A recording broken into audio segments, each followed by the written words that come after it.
بیوی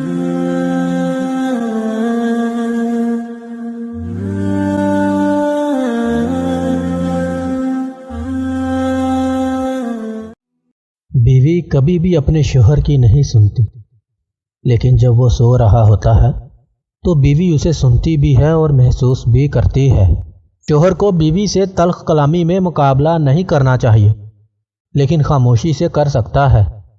شوہر آفس سے گھر آتے ہی سیدھا کھانے کی ٹیبل پر بیٹھ گیا اور بیوی سے بولا، جلدی سے کچھ کھانے کے لیے لاؤ، بہت بھوک لگی ہے۔ بیوی بولی، آپ بیٹھیں، میں کچھ لاتی ہوں، اور وہ کھانا لینے کچن میں چلی گئی۔ شوہر نے پھر آواز لگائی، بیگم جلدی لاؤ، بہت بھوک لگی ہے۔ بیگم نے جلدی سے کھانا لایا اور ٹیبل پر رکھ دیا۔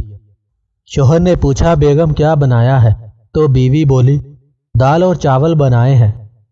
یہ سنتے ہی شوہر بولا، ساری بھوک ہی ختم کر دی، کچھ اچھا نہیں بنا سکتی تھی؟ جب آؤ کچھ ایسا ہی بنایا ہوتا ہے کہ سنتے ہی بھوک اڑ جاتی ہے۔ مجھے نہیں کھانا، جاؤ لے جاؤ۔ اتنے میں کسی نے دروازہ کھٹکھٹایا۔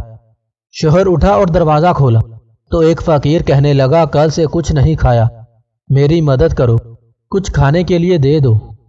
شوہر واپس مڑا اور وہی کھانا جو اس کی بیوی نے اس کے لیے ٹیبل پر رکھا تھا، شوہر نے سارا کھانا فقیر کو دے دیا۔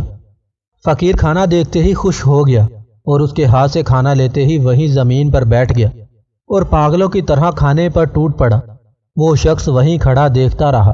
جب فقیر کھانا کھا چکا تو اس کو دعائیں دیتا ہوا وہاں سے چلا گیا۔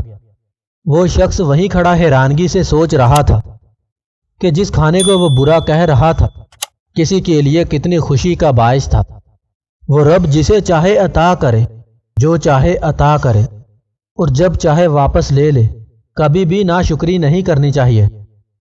جب ہم یہ پوچھ رہے ہوتے ہیں کہ آج کھانے میں کیا بنایا ہے، تو اس وقت بہت سارے لوگ یہ سوچ رہے ہوتے ہیں کہ آج کچھ کھانے کو ہے